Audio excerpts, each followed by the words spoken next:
Hello students, welcome back Gajavakra academy association YouTube channel. Myself Randeep Singh and हम discuss कर रहे हैं class 12th applied mathematics chapter number 1।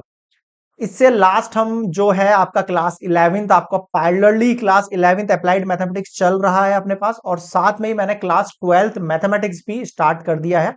Chapter number 1 से start करेंगे हम। क्या कह रहा है चैप्टर नंबर 1? आपको नंबर, क्वांटिफिकेशंस एंड न्यूमेरिकल एप्लीकेशन। अब एक इंपॉर्टेंट बात जो आपको मुझे बतानी है, वो क्या बतानी है? अप्लाइड मैथमेटिक्स के लिए क्या है अपने पास, थोड़ा सा डेमो की बात कर लेते हैं। अप्लाइड मैथमेटिक्स क्लास 12th में क्या है आपको पता होगा, जैसे कि आपने क्लास 11th पढ़ के आए हो आप सभी लोग। ठीक है, सबसे पहले इंपॉर्टेंट चीज है बुक, कि सर कौन सी बुक हम फॉलो कर सकते हैं। देखो, वैसे तो एनसीईआरटी की जो साइट है, वेबसाइट है, उस पर जाके आप देखोगे तो आपको टॉपिक्स मिल जाएंगे कि which topics are included in your syllabus. But वहां पर जो टॉपिक्स दे रखे हैं उनके बारे में कंसाइसली हमें यहाँ पर जो हमारे इंपॉर्टेंट टॉपिक्स हैं उस पे रिलेटेड जो इंफॉर्मेशन है या फिर क्वेश्चंस है या फिर उसके ऊपर जो इंट्रोडक्शन पार्ट, वो ढूंढना और उसको स्क्राइबली पढ़ना थोड़ा सा डिफिकल्ट है, तो हमें कोई ना कोई बुक तो फॉलो करनी पड़ेगी। फिर सेकंड थिंग आती है, जैसे अपन क्लास 10 तक क्या पढ़ते थे, हम एनसीईआरटी बुक पढ़ते थे, साथ में कुछ अपन रेफर बुक ले लेते, लाइक आपने वर्मा उठा ली या फिर मान लो आपने आर डी शर्मा उठा ली या कोई भी इस तरीके से। अपन को यहाँ क्लास 11 में अप्लाइड मैथ्स के लिए क्या करना है, अपन यहाँ पर एक ही बुक ऐसी फॉलो करेंगे जो अपने लिए दोनों के लिए वर्क करेगी। उस बुक के अलावा आपको कोई अदर बुक नहीं कैरी करनी है।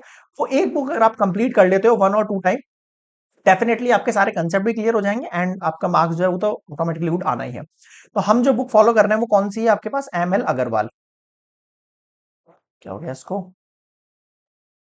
एक सेकेंड। ओके, हाँ, एम एल अग्रवाल एंड, एक सेकेंड यार, हाँ, एम एल अग्रवाल, नीरज जैन करके एक बुक आती है, आपको पता होगा, बहुत फेमस बुक है।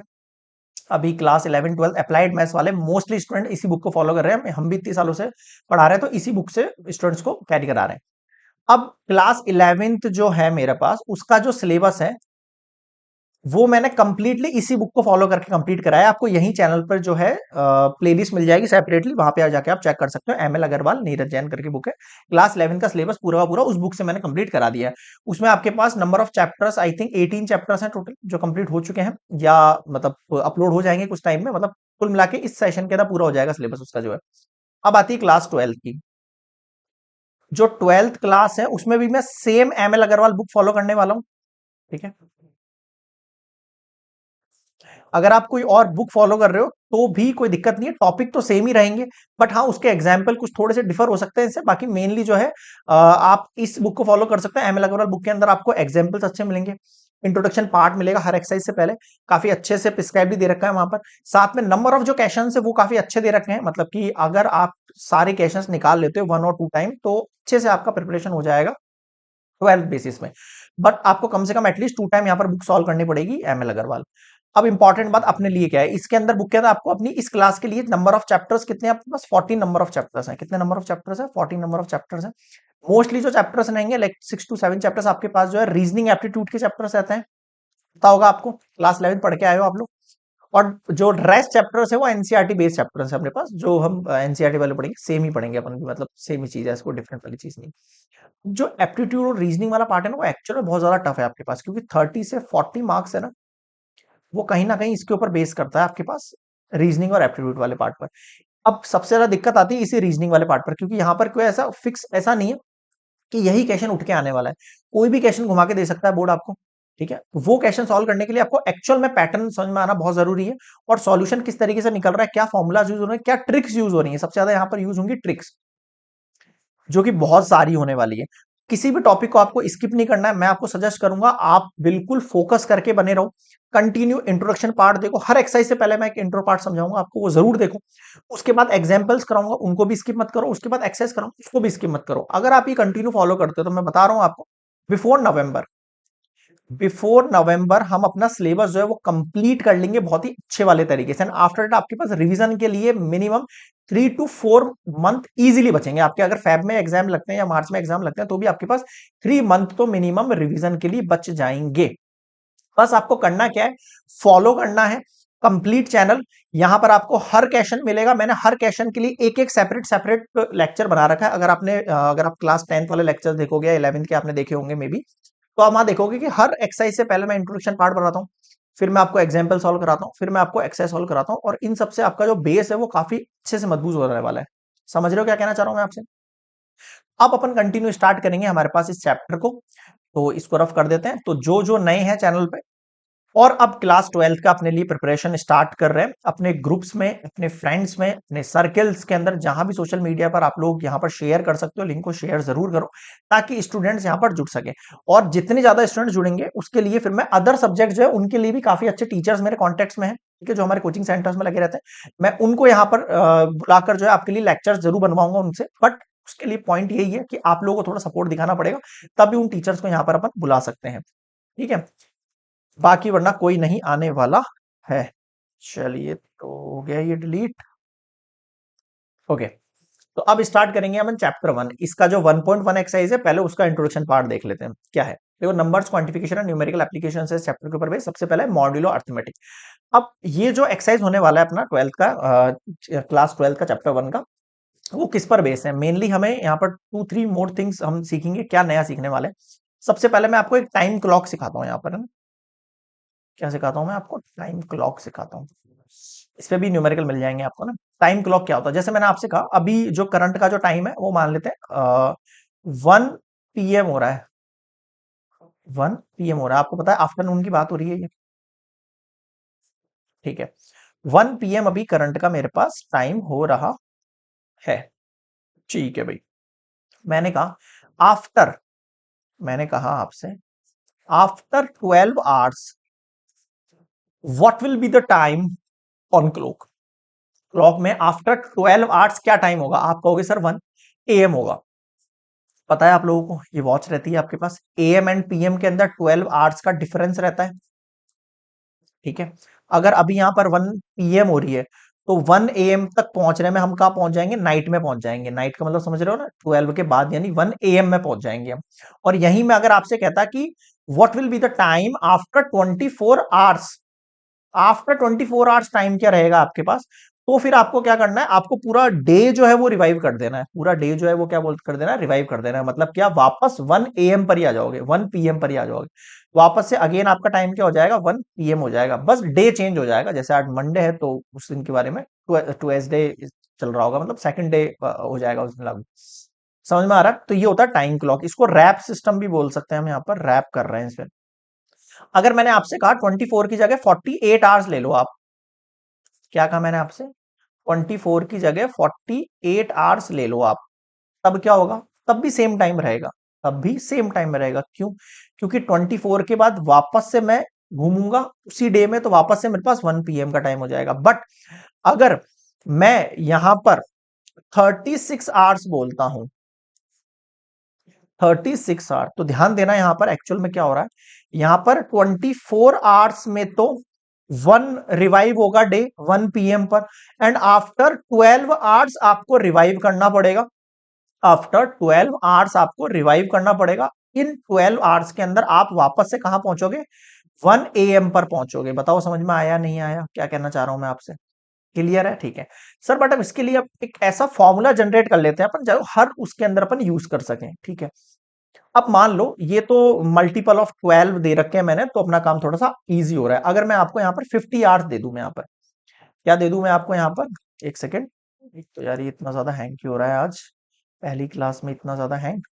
हाँ, अगर मैं आपसे कह दूं आफ्टर 50 आवर्स आप मुझे टाइम बताओ 1 PM से ही, है ना। तो देखो 48 आवर्स के अंदर तो वापस से 1 PM हो ही जाना है, ठीक है। और बचे हुए 2 आवर्स का इंक्रीज होगा, इससे इंक्रीज हो जाएगा टाइमिंग 2 आवर और आगे। लेकिन इसके लिए एक तरीका होना चाहिए, पैटर्न होना चाहिए, क्योंकि 50 आवर्स की जगह मुझे 500 आवर्स भी दे सकता है, 600 आवर्स भी दे सकता है। तो मैंने एक पैटर्न बनाया कि ये जो क्लॉक रिवाइव हो रही है ये 24 के उसमें मल्टीपल में हो रही है ना।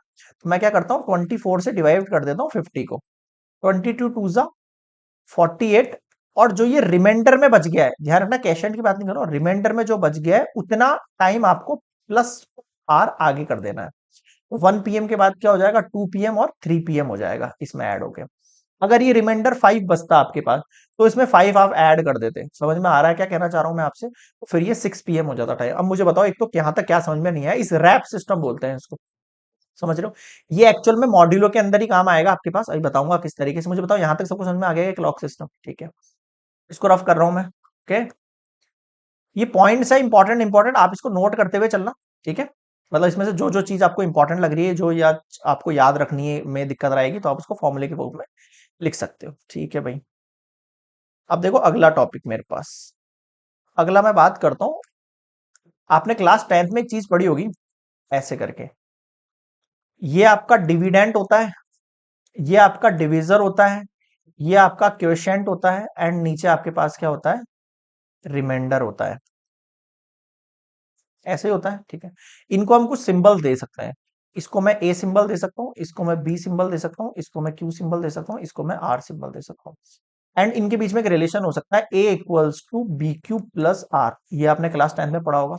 यहाँ जो आर की वैल्यू है वो कहां से कहां तक लाई करती है? या तो 0 से ग्रेटर होगी वैल्यू, या फिर बी से लेस देन होगी। क्या कहा है मैंने यहाँ पर?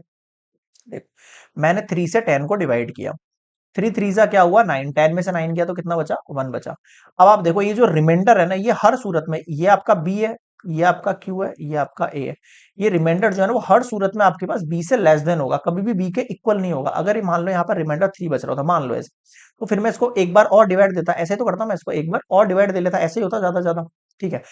और फिर मैं डिवाइड करके फिर रिमाइंडर बचाता, जो कि मान लो रिमाइंडर फिर 0 बच जाता मेरे पास। कितना बच जाता रिमाइंडर मेरे पास? 0 बच जाता। यानी ये रिमाइंडर जो है फिर भी मेरे पास बी से लेस देन आ रहा है। First thing. सेकंड थिंग, जो रिमाइंडर है वो मेरे पास 0 भी तो हो सकता है, हाँ हो सकता है, और 0 से ग्रेटर भी हो सकता है। जैसे कि यहाँ पे अभी फिलहाल के लिए 1 आ रहा था, 1 0 से ग्रेटर होता है ना? और अगर यहाँ पर 3 बचता रिमाइंडर, तो 3 1 3 करके मैं 0 भी बना लेता रिमाइंडर। यानी कि एक चीज फिक्स हो गई कि जो मेरे पास रिमाइंडर है वो 0 से ग्रेटर भी हो सकता है, या फिर इक्वल भी हो सकता है, या फिर बी से लेस देन हो सकता है। मुझे बताओ यहाँ तक क्या समझ में नहीं आया? क्लियर है यहाँ तक सारा पॉइंट? क्या कहना चाह रहा हूँ? ये होती है मेरे पास A equals to B Q plus R वाली जो फॉर्म है, वो डिवाइड के अंदर, ठीक है? ये यूज होगी यहाँ पर मॉड्यूलर के अंदर, ठीक है भाई? अब आगे बढ़ते हैं अपन, अब आते हैं अपन मॉड्यूलो अर्थमेटिक के ऊपर, जो इस चैप्टर के अंदर एक्चुअली स्टार्टिंग पॉइंट है, वो यहीं से मिलके बना हुआ ना। अगर ये पॉइंट आपको समझ में आ गया ना, तो मैं गारंटी दे रहा हूं आगे आप जो अपन लेक्चर चलने वाला, वो भी क्लियर आपको हो जाना है। बस कंटिन्यूटी रखनी है, स्किप करना नहीं है। आप लोगों की बहुत मतलब बहुत ज्यादा स्टूडेंट की दिक्कत ये रहती है, हाँ भाई थोड़ा सा हो गया, बोर्डनेस वाली क्रिएट हुई फीलिंग, और बस स्किप करके छोड़ के आगे बढ़ जाना। बस ऐसा नहीं करना है आपको, समझ गए? जब आप ये फॉलो नहीं करोगे इस वाले कंडीशन को, और आप कंटिन्यू बने रहोगे, तो मैं आपको बता रहा हूं आपका कंसेप्ट और अच्छा डेवलप होगा। बस आपको थोड़ा सा धैर्यता रखनी है अपने पास, ठीक है? चलो आगे देखते हैं मॉड्यूलो फंक्शन क्या है।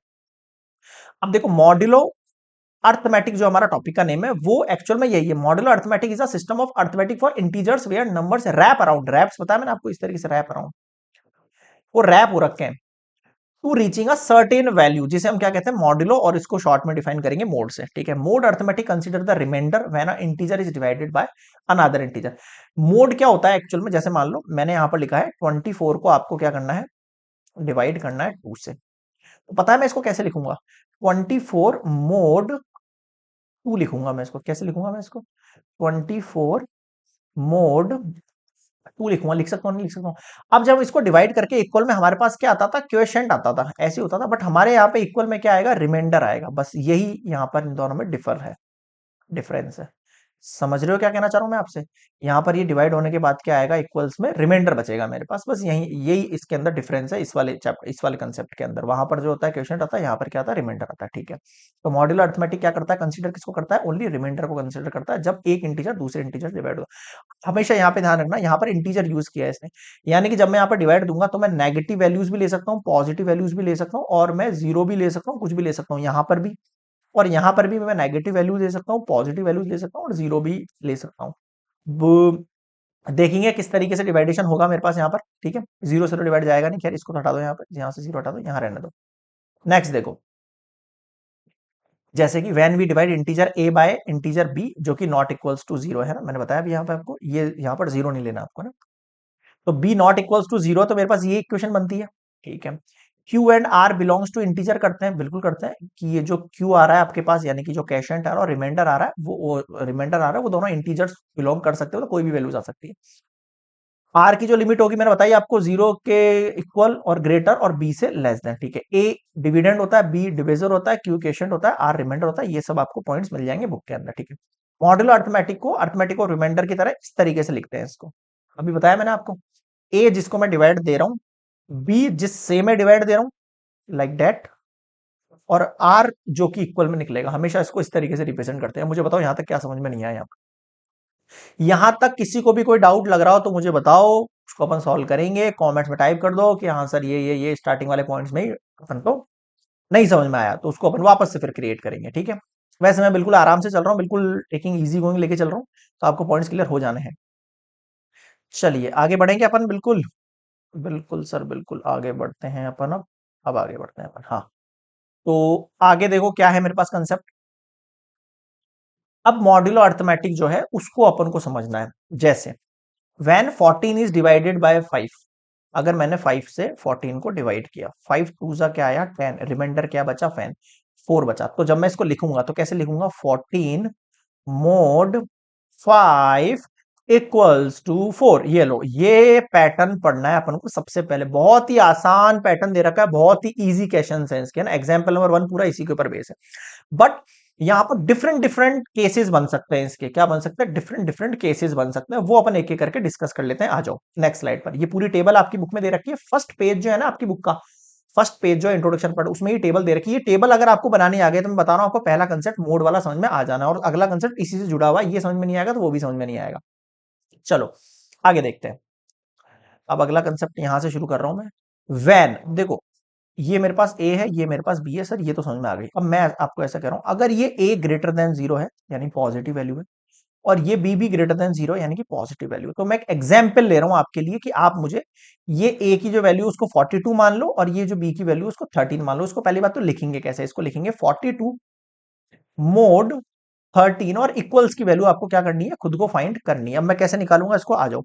13 को डिवाइड करो 42 से, कितना बनना है देखो आपके, 13 थ्री जा 39 हो गया, कैरी देंगे 12, कितना बचा रिमाइंडर 3। ध्यान रखना ये जो आंसर लिखा हुआ है यहाँ पे 3, ये कैशेंट नहीं है, ये रिमाइंडर है एक्चुअल में। समझ रहे हो नहीं समझ रहे हो क्या कहना चाह रहा हूं मैं आपसे? ये क्या है आपके पास, रिमाइंडर है।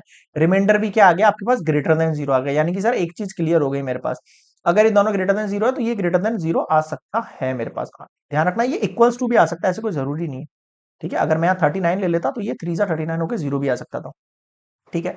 फर्स्ट केस समझ में आ गया सबको, ठीक है। नेक्स्ट केस मान लेते हैं, अब डिफरेंट केस बनाते हैं इसका, एक और डिफरेंट केस बनाएंगे हम यहाँ पर। वो क्या हो सकता है आपके पास, ओके। ये एक केस दे रखा है, जैसे कि अभी मैंने एक केस डिस्कस किया था यहाँ पर, this is A and this is B, ठीक है। अब मैं कह रहा हूं कि ये जो ए की वैल्यू है ये अगर लेस देन जीरो हो तो, यानी कि नेगेटिव हो तो, ठीक है। और बी की वैल्यू पॉजिटिव ही है अभी भी आपके पास, तो मैं इस बार एग्जाम्पल के अंदर -42, क्या कह रहा हूं, -42 मोड 13 ले रहा हूं। क्या ले रहा हूं मैं, -42 मोड 13 चूज कर रहा हूं। कैसे डिवाइड करेंगे अब देखना, अब आपको पता लगेगा कि एक्चुअल में आपने जो डिवाइड सीखे हैं ना वो एक्चुअल में किस रीच आउट तक पहुंच सकते हैं। देखो 13 को -42 से डिवाइड देना है आपको, ठीक है सर। कैसे देंगे यहाँ पे, तो नेगेटिव वैल्यू कोई बात नहीं, छोड़ो नेगेटिव वैल्यू, आप सिंपली डिवाइड दो जैसे देते हो। 13 वन जा 13, 13 टू जा 26, 13 थ्री जा 39, ऐसे देते हो, ठीक है। मान लो ऐसा 13 थ्री जा आपने 39 लिखा। पहली बात तो ये कंसेप्ट मैंने सही लिखा है क्या, पहले ये बताओ मुझे। नहीं, क्यों? अगर मैं 13 से 42 को डिवाइड दे रहा था, तो आप गौर करो यहां पर, ये ऊपर वाली वैल्यू जो है ना वो ग्रेटर है, और नीचे वाली वैल्यू जो है ना वो स्मॉलर है। ऐसा ही तो हो रहा है यहाँ पे। क्या कह रहा हूं, समझ रहे हो क्या कहना चाह रहा हूं मैं आपसे? ऊपर वाली वैल्यू क्या है मेरे पास, ग्रेटर है, एंड नीचे वाली वैल्यू क्या है मेरे पास, स्मॉलर है। बट यहां देखो, ऊपर वाली वैल्यू लेस है और नीचे वाली वैल्यू ग्रेटर है, ये तो मामला उल्टा हो गया। ये माइनस हो सकते हैं कि आपस में नहीं हो सकते माइनस? तो क्या करूं मैं यहां पर, एक काम करते हैं सर, यहां माइनस लगा देते हैं। अब क्या होगा, 13 थ्रीजा नहीं है ये, 13 -3 है ये।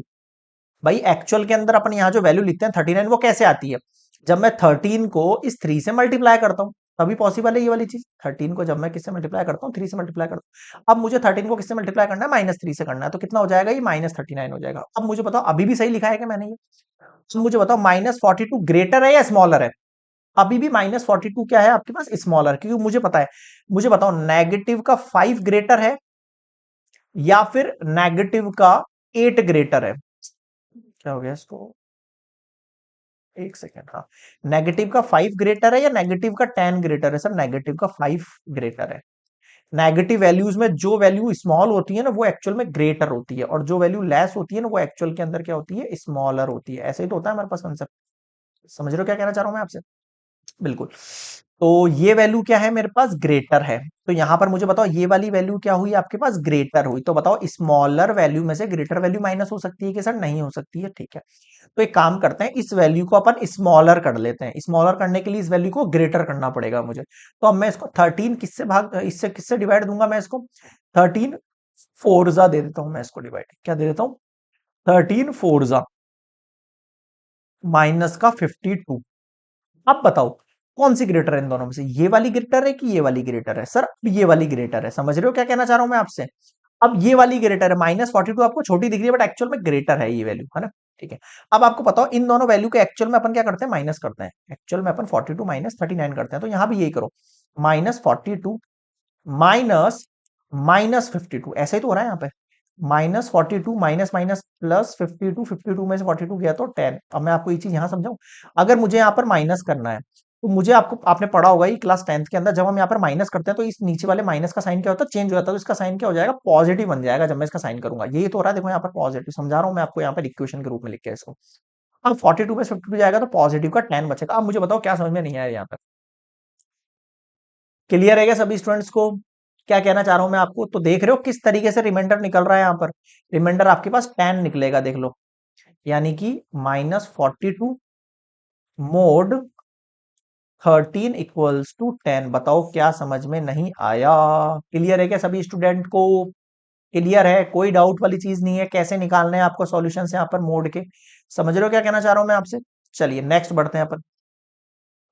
नेक्स्ट आ रहा है आपके पास भाई, इस बार मैं कह रहा हूं आपसे कि ए तो ग्रेटर देन है बट इस बार बी लेस देन है। इस बार आपके पास क्या हो रहा है भैया, इस बार बी लेस देन है। ये ए है, ये बी है, इस बार ये लेस देन है। यानी इस बार 42 तो पॉजिटिव है, मोड 42 मोड, और 13 जो आपके पास पहले पॉजिटिव है इस बार वो क्या हो गया आपके पास, -13 हो गया। ठीक है भाई, डिवाइड तो उसी तरीके से होगा बिल्कुल, माइनस का 13। अरे भाई क्या हो गया इसको यार, इतना ज्यादा हैंग हो रहा है आज ये सिस्टम।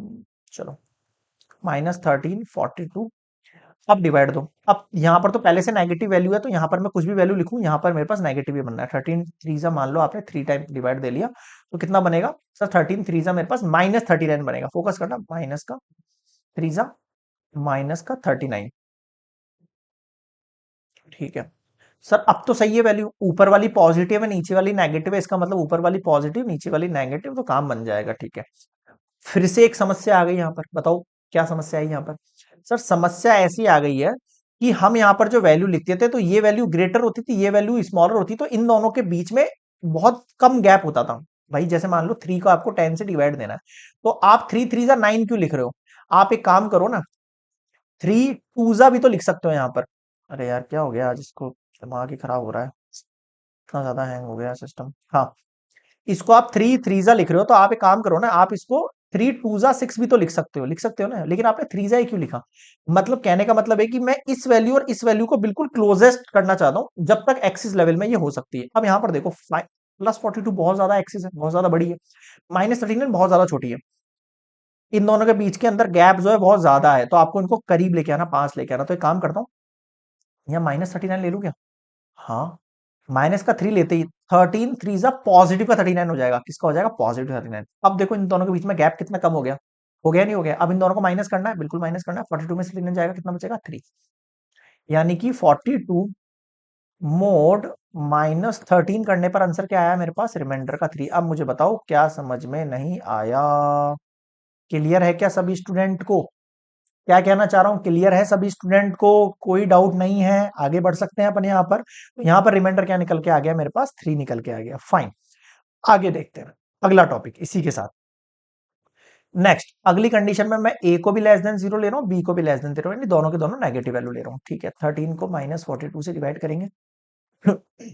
13 3 वही आपने मान लो माइनस का 39 आ गया। अब आप मुझे बताओ ये वैल्यू ग्रेटर है कि स्मॉलर है? सर ये वैल्यू ग्रेटर, फिर से मामला फंस गया आपके पास, फंस गया।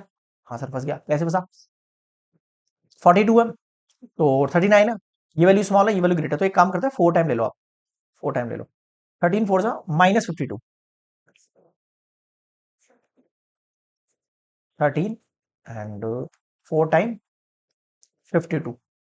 ठीक है, ये वैल्यू किसकी आएगी? नेगेटिव आएगी। ऐसे ही होगा, हाँ ठीक है। अब इस वैल्यू का साइन चेंज होता है क्योंकि ये पॉजिटिव बनेगी। आपको पता है क्यों कर रहा हूं मैं ऐसा? बिकॉज माइनस का 42 माइनस फिर माइनस 52 होगा, ये ऐसे ही होगा ना। प्लस 52, 52 में से 42 जाएगा, कितना बचेगा मेरे पास? 10 बचेगा। यही तो कर रहा हूं मैं यहाँ पर। प्लस माइनस माइनस 52 में से 42 गया तो 10। ये देखो अभी भी आपके पास रिमाइंडर कितना आ रहा है यहाँ पर? -42 मोड -13 इक्वल्स टू क्या आ रहा है मेरे पास? जीरो आ रहा है। आ रहा है नहीं आ रहा है? बिल्कुल आ रहा है। 1 मिनट यार, ये बहुत ज्यादा हैंग हो रहा है, इसको थोड़ा सा मैं एक बार वापस निकाल के लगाता हूँ। वेट अ मिनट, एक सेकंड ना यार, इसको भी निकाल के लगाता है, एक सेकंड।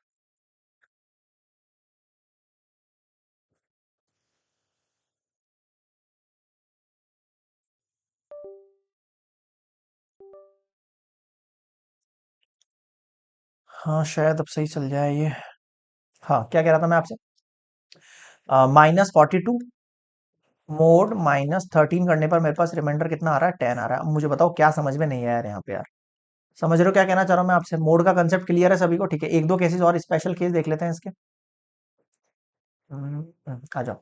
अगर मान लो ए और बी दोनों इक्वल है आपके पास, तो ए मॉड ए कितना आएगा? ए मॉड बी कितना आएगा? जीरो आएगा। कैसे? सिंपल है यार, 4 का 4 से डिवाइड करोगे, रिमाइंडर कितना आ रहा है? जीरो आ रहा है। सिंपल, ठीक है। अगर ए बी से लेस देन है, भाई अभी तक हम ये पढ़ते हैं कि ये वैल्यू हमारे पास हमेशा ग्रेटर होती है और ये वाली वैल्यू हमेशा हमारे पास लेस देन होती है, ऐसे पढ़ते हैं अपन, है ना। बट इस केस के अंदर देखो आप, 5 मोड 12 दे दिया, तो 12 ग्रेटर है और 5 लेस है। कैसे डिवाइड दे? अब आपको पता होगा, आपने छोटी क्लास में पढ़ा होगा, जीरो पॉइंट लगा के जीरो लगाते हैं, लेकिन ऐसा यहाँ नहीं करना है। अब मुझे बताओ, ऐसी वैल्यू जो 5 से लेस है, उसको लाने के लिए मुझे यहाँ क्या पुट करना पड़ेगा? जीरो पुट करना पड़ेगा। अब 12 जीरो जा कितना होगा? 12 को जीरो से मल्टीप्लाई करूंगा, कितना हो जाएगा? जीरो। 5 में से जीरो गया 5। यानी कि जब भी आपके पास ये वैल्यू ग्रेटर हो जाए, ये स्मॉलर हो जाए, है ना, तो जो आपका ए होगा ना, ए जो आपका ए होगा वही आपका रिमाइंडर बन जाएगा। देख लो आप, बन रहा है नहीं बन रहा है? यानी जो वैल्यू स्मॉलर है आपके पास, है ना, जो ए है आपके पास वही आपका रिमाइंडर बन जाएगा। रिमाइंडर आपके पास ए के इक्वल आ जाएगा ऑटोमेटिकली। तो समझ में आया क्या? ठीक है, ये कंप्लीटली पार्ट है। अब देखो, इससे रिलेटेड आपको एग्जाम्पल नंबर 1 जो है वो सेल्फ करना है। बुक में आपको डायरेक्टली दी जाएगा। वैसे मेरे इस लेक्चर के बाद आपको जस्ट एग्जाम्पल नंबर 1 का सॉल्यूशन मिल जाएगा, कोई इशू नहीं है इस चीज के ना। बट आप खुद से एक बार लेक्चर यहाँ पॉज करके एग्जाम्पल नंबर 1 देख सकते हो। अगर आपको बहुत ज्यादा लग रहा है कि सर बहुत ज्यादा हो गया है, तो एग्जाम्पल नंबर 1 जो है वो पूरा का पूरा इसी क्वेश्चन, इसी जो है इंट्रोडक्शन पर बेस है। पूरा आप इजीली निकाल लोगे खुद से, किसी की नीड नहीं है आपको, अगर आपने यहाँ तक के सारे पॉइंट्स देख लिए तो अच्छे से। ठीक है, टेबल इसकी जो स्टार्टिंग में मैंने टेबल बताई थी, वो टेबल को मैंने इलेबोरेट किया, तो आप देख लेना, टेबल सारी की सारी एग्जैक्टली मैच कर जाएगी। एग्जाम्पल नंबर 1 पूरा डिफाइन करोगे इससे, ठीक है। उसके बाद हर छोटे छोटे पार्ट के बाद आपको एग्जाम्पल दे रखा है, बट मैं एग्जाम्पल्स की सीरीज अलग से बनाऊंगा, एग्जाम्पल 1 एग्जाम्पल 2 एग्जाम्पल 3 ऐसे करके पूरा इंट्रोडक्शन पार्ट होने के बाद, 1.1 तक का पूरा इंट्रोडक्शन पार्ट हो जाएगा, उसके बाद बनाऊंगा मैं एग्जाम्पल्स एक साथ। तो पहले आप, और अगर आप इसके बाद कंटिन्यू करना चाहते हो तो मैं अगला टॉपिक ले रहा हूँ कॉन्ग्रुएंस वाला, इसके बाद ही, है ना। आपको अगर इससे रिलेटेड क्वेश्चंस करने तो एग्जाम्पल नंबर 1 देख लो आप लोग जाके, ठीक है। आगे बढ़ू, चलिए। नेक्स्ट आता है अपना कंसेप्ट कॉन्ग्रुएंसी का।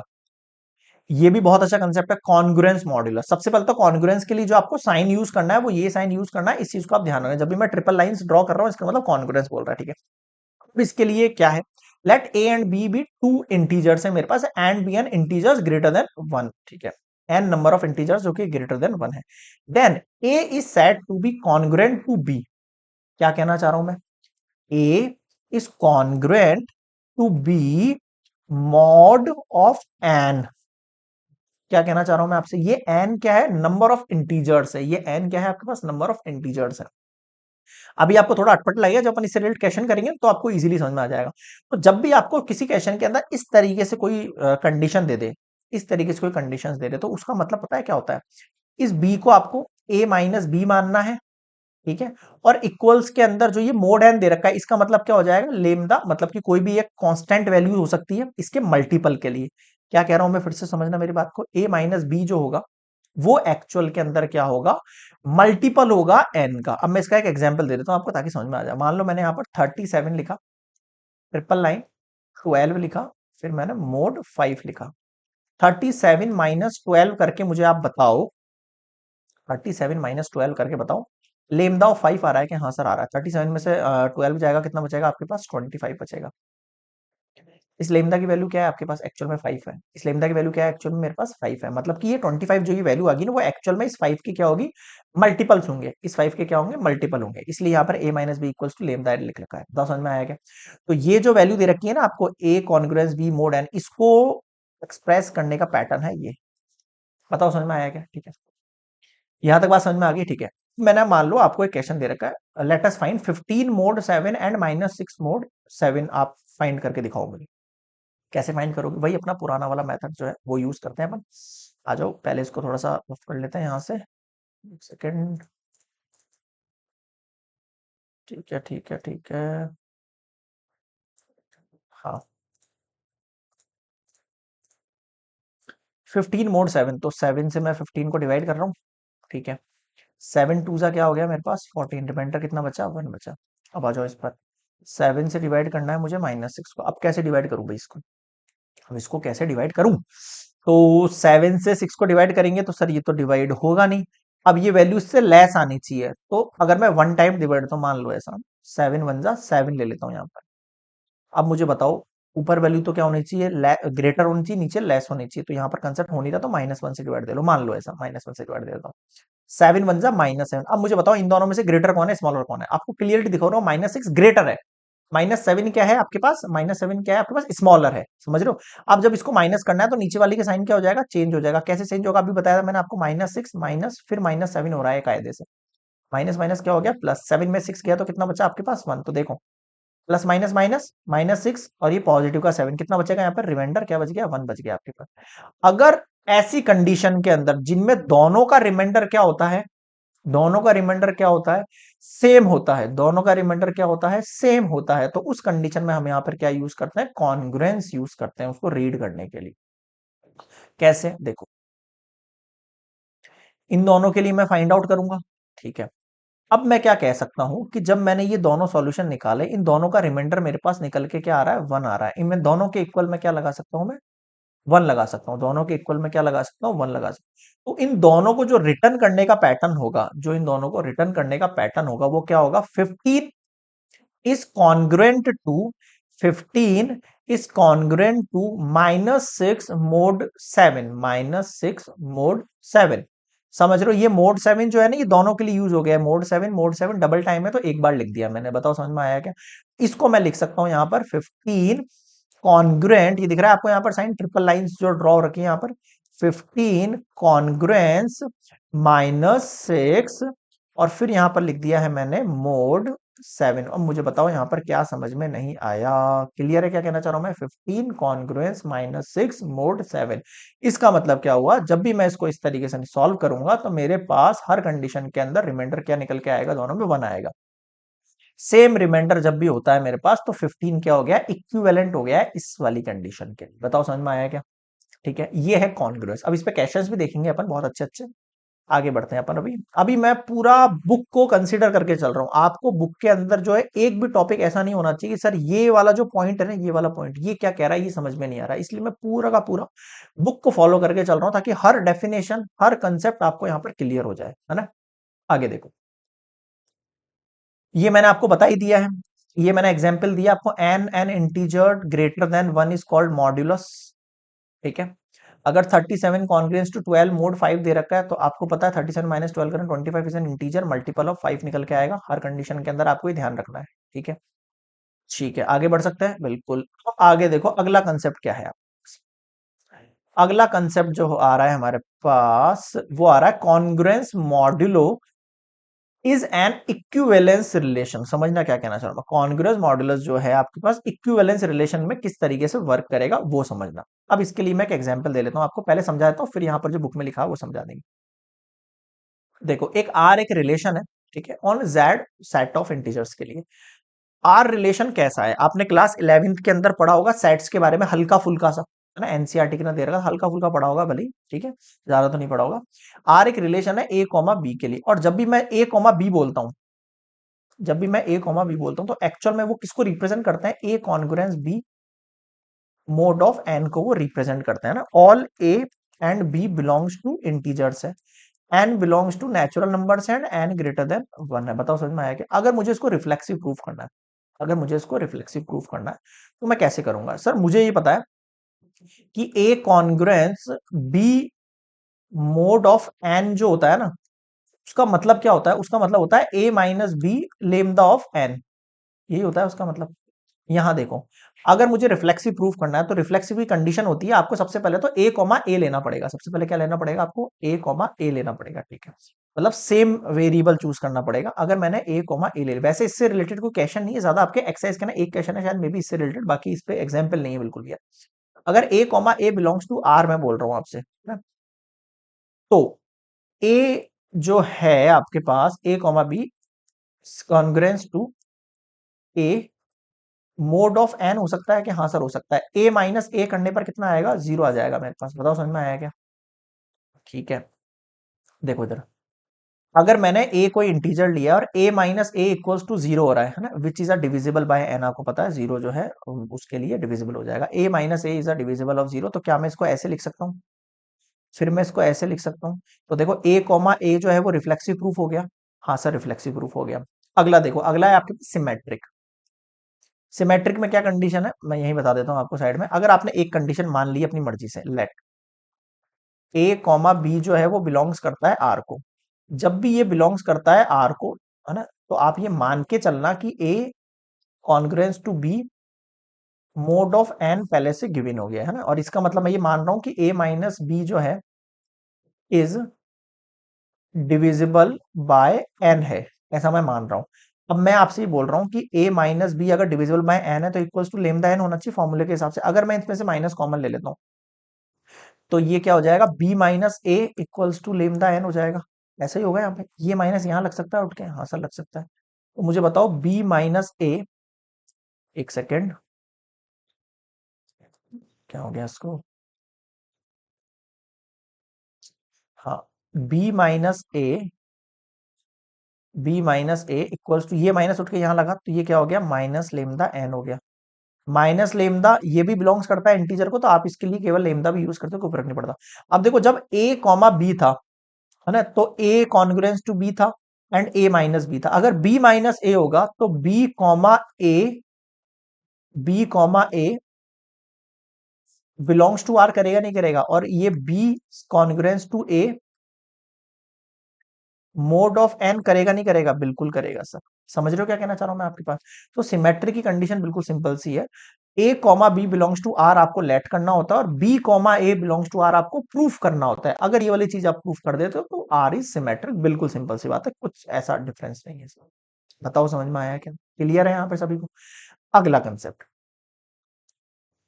अगला कौन सा है आपका? ट्रांजिटिव। ट्रांजिटिव बिल्कुल आसान है, देखो ना, ट्रांजिटिव बिल्कुल आसान है, मैं बता देता हूँ आपको। A comma B belongs to R आपने मान लिया, B comma C belongs to R आपने मान लिया। तो जब A comma B belongs to R लिखूंगा तो मैं उसको ऐसे रिप्रेजेंट करूंगा।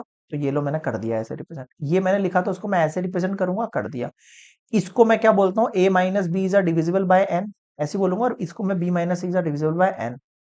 इसको मैं कैसे बोल सकता हूँ? अभी पीछे बताया, A minus B equals to lambda N बोल सकता हूँ इसको, ठीक है। और इसको मैं क्या बोल सकता हूँ? B minus C equals to mu of N बोल सकता हूँ, ठीक है। कोई कांस्टेंट मानना है आपको, कोई भी लेट कर लो।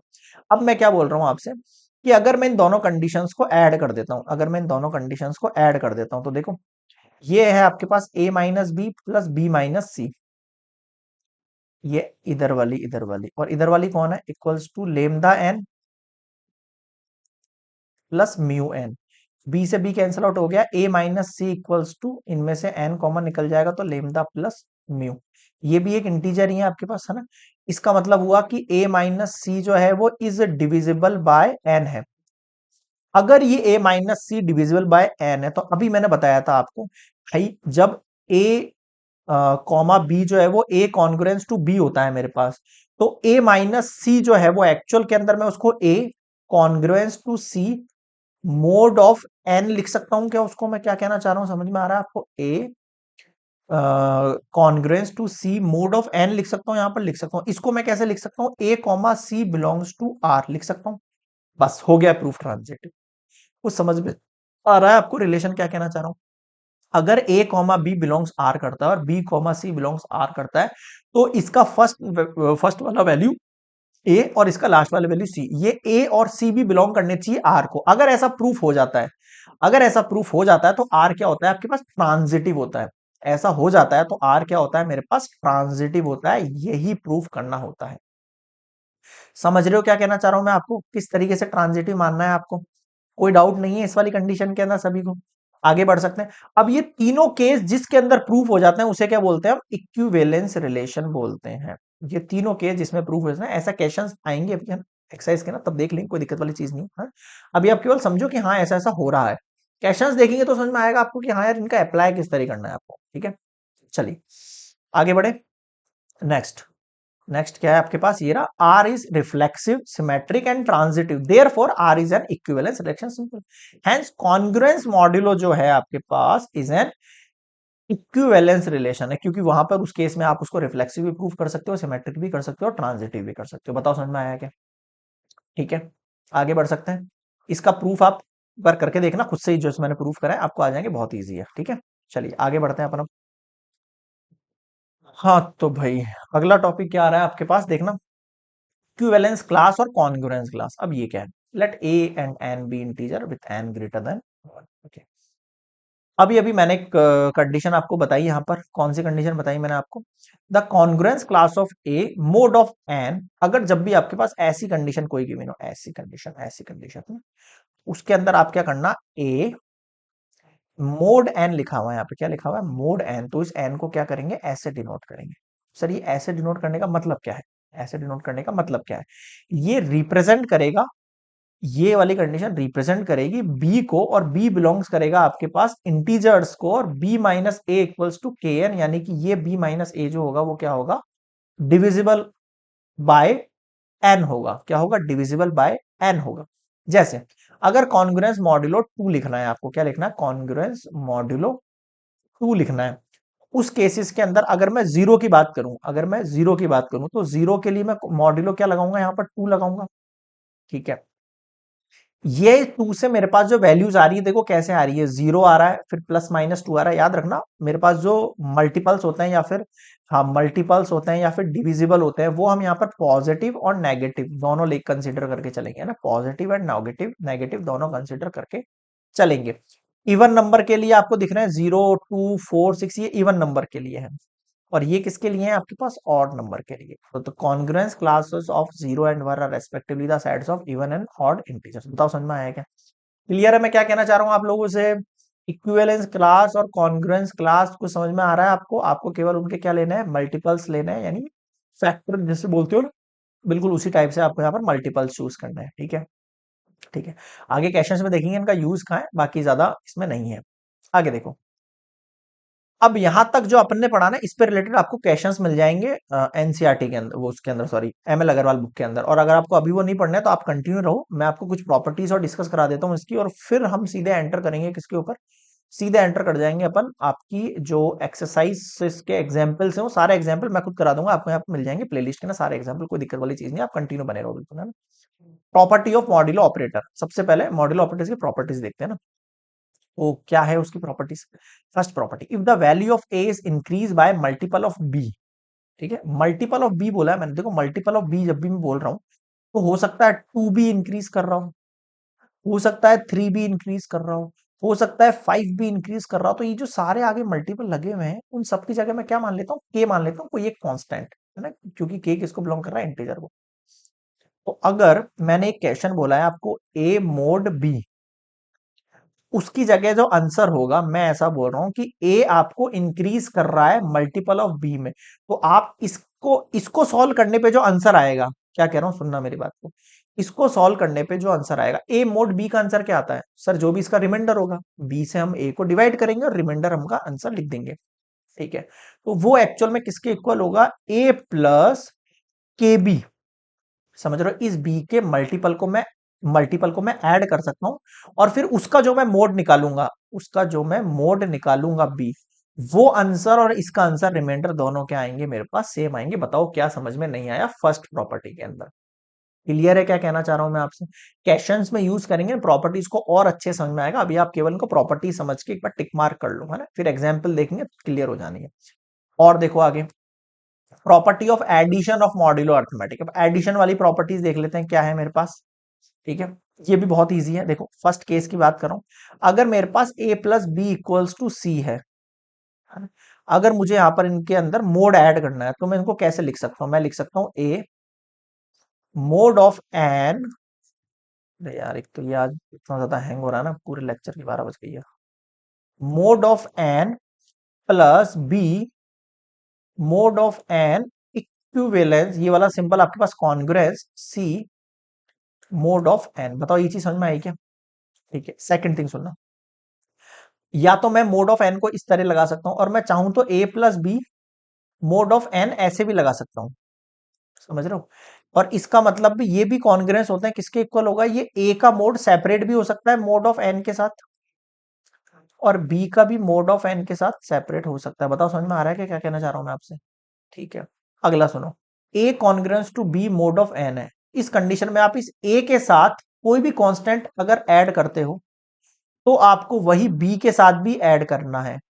उस कंडीशन में भी आपका आंसर क्या रहेगा? सेम रहेगा। तीसरी बात, अगर मेरे पास यहाँ पे a congruence to b mod of n दे रखा है and c congruence to dash दे रखा है, अगर मुझे इसका एडिशन करना है, मुझे इसका एडिशन करना है, तो लेफ्ट वाली साइड के साथ ऐड हो जाएगी कॉन्ग्रेंस, फिर b प्लस डी आपके पास जो है वो राइट वाली ऐड हो जानी है। ठीक है, फिर मोड ऑफ n। बताओ समझ में आ रहा है क्या कहना चाह रहा हूं मैं? ये प्रॉपर्टीज हैं, अभी एग्जाम्पल करोगे तो क्लियर होंगी। अभी ज्यादा माथा मत पकड़ लेना सर ये क्यों हो रहा है कैसे हो रहा है, एग्जाम्पल कराऊंगा समझ में आ जाएगा। बिल्कुल पैनिक मत होना, ये एक बार एंड कर लो पूरा लेक्चर, इसके बाद सीधा एग्जाम्पल आएंगे, उन सबको देख लेना लाइन से। अगला, a congruence to b mod of n दे रखा है, तो अगर मैं बोथ साइड नेगेटिव का साइन लगा देता हूं तो भी मेरे पास आंसर इस कंडीशन में भी सेम आना है। बताओ समझ में आया क्या? ठीक है, ये हो गई एडिशन की। अगली पढ़ते हैं पर मल्टीप्लीकेशन की। नेक्स्ट देखो, a डॉट बी अगर इक्वल्स टू सी है, तो अगर मुझे यहां पर a का मोड ऑफ n लेना है, डॉट b का मोड ऑफ n लेना है, तो ये किसके इक्वल होगा? c के मोड ऑफ n के इक्वल होगा, नहीं होगा? बिल्कुल होगा सर, यहां पर ये वाली लाइन लगाओ ना। अगला, a डॉट b का अगर मैं मोड ऑफ n लिखता हूं तो इसका मतलब पता है क्या होता है? a का अलग से मोड ऑफ n फाइंड कर लो और b का अलग से मोड ऑफ n फाइंड कर लो। समझ रहे हो? अगर a congruence to b mod of n कर, अगर बोथ साइड में दोनों a b के साथ मल्टीपल ऑफ k कर दूं तो आंसर दोनों में क्या आएगा? सेम आएगा। यहां पर भी सेम चीज होगी, अगर मैं a को c से मल्टीप्लाई करता हूं और फिर यहां पर b को d से मल्टीप्लाई करता हूं तब भी आंसर मेरे पास क्या बनेगा? सेम बनेगा। बताओ समझ में आया क्या क्या कहना चाह रहा हूं? तो देख रहे हो, ये तो है आपके पास एडिशन और ये है आपके पास मल्टीप्लिकेशन। यहां पर भी इसको 3 डॉट कर लो, ये कॉन्ग्रुएंस हो जाएंगे हर कंडीशन के लिए। बताओ मुझे समझ में आया नहीं आया? क्लियर है सभी स्टूडेंट्स को? ये मल्टीप्लिकेशन प्रॉपर्टीज कैसे यूज होंगी आगे एग्जाम्पल में देखेंगे। और देखते हैं और क्या प्रॉपर्टी है। अगर ए एक्सपोनेंट्स में भी ये हो सकता है, अगर A congruence to B mod of N दे रखा है, तो अगर इनकी पावर्स सेम हो रही है तो उस कंडीशन में भी ये दोनों वैल्यू सेम रहेंगी हमारे पास। ठीक है, नेक्स्ट देखो, अब एडिशन मॉड्यूलो एम। अब ये क्या बीमारी है भाई? मान लेते हैं मैं एडिशन ऑफ एम मॉड्यूलो कर रहा हूं, तो कैसे करूंगा? जैसे मान लो एक मेरे पास नंबर है, ठीक है, that A B two positive integers है ना, द एडिशन मॉड्यूलो एम हम यूज करेंगे। एडिशन मॉड्यूलो एम को हम इससे डिनोट करते हैं, है ना। अगर मैं ये ऐड करता हूं बी के साथ, अगर मैं ये ऐड करता हूं बी के साथ, तो उसका आंसर क्या बनेगा? उसका आंसर ये बनेगा A plus B mod of M निकाल लेना। अगर आपके पास a प्लस बी की जो कंडीशन आ रही है वो ग्रेटर देन और या फिर इक्वल्स टू वो m के, और अगर ये a प्लस बी की कंडीशन है लेस देन m से हो, अगर a प्लस बी की कंडीशन मेरे पास लेस देन m हो, उस कंडीशन में केवल a प्लस बी ही आपका आंसर हो जाएगा। क्वेश्चंस करा दूंगा, घबराने वाली कोई दिक्कत नहीं आनी। ये कैसे सॉल्व होगा एग्जाम्पल देख लेंगे हम इसके बाद, उसके बाद समझ में आ जाएगा। यही चीज नेगेटिव में कैसे होगी देखना। अगर a minus mode of subtraction आपको लगाना है यहां पर, तो फाइंड करना है, तो a minus B mod of m हो जाएगा। अगर a माइनस बी मेरे पास ग्रेटर देन और इक्वल्स टू m है तो, और लेस देन है तो a माइनस बी आपका डायरेक्टली आंसर हो जाएगा। यही चीज मल्टीप्लीकेशन में भी है। मल्टीप्लीकेशन में भी सेम चीज, a multiply b mod of m and if A be greater than और इक्वल्स टू m, एंड यहां पर देखो ए बी जो है वो लेस देन m हो जाएगा अगर मेरे पास जो है ये कंडीशन लेस देन m है। तो अब मुझे बताओ यहां तक क्या समझ में नहीं आया? इससे नेक्स्ट क्या है? इससे नेक्स्ट वाला सीधा एग्जांपल है। ठीक है ठीक है ठीक है। तो ये कंप्लीट होता है आपका इंट्रोडक्शन पार्ट फॉर एक्सरसाइज 1.1। इसमें बहुत सारी चीजें मुझे पता है आप लोगों को बिल्कुल समझ में नहीं आई होंगी कि सर ये क्यों हो रहा है, कैसे हो रहा है। उसके लिए मैं आपको बताऊंगा, आप कमेंट्स के अंदर टाइप करने से ज्यादा बेहतर है इसके बाद के जितने एग्जाम्पल है एक बार सारे निकाल लो, मैं गारंटी दे रहा हूँ आपको कमेंट करने की जरूरत पड़ेगी ही नहीं। आपको सारे कंसेप्ट समझ में आ जाएंगे बहुत इजीली तरीके से, क्योंकि ये जितने भी कंसेप्ट है एग्जाम्पल जब तक नहीं करोगे तब तक समझ में नहीं आएंगे कि एक्चुअल में हो कैसे रहे ये।